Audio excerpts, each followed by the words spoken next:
Welcome to Not Milk Never Milk. Subscribe if you're lactose intolerant.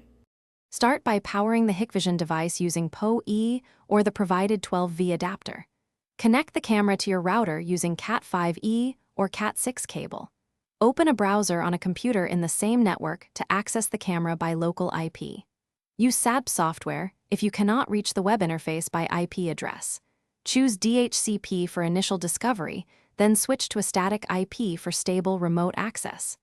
For a static IP, use an address like 192.168.1.50 and a subnet mask of 255. Log into your router's admin page using its IP, usually 192.168.1.1.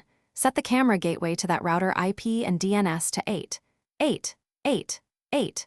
Create port forwarding rules mapping external ports to the camera IP and ports.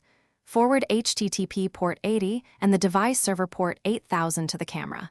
If your router supports UPnP, enable it to automate port mapping. If UPnP is unreliable, create manual NAT rules and reserve the camera IP inside the router DHCP or static lease table.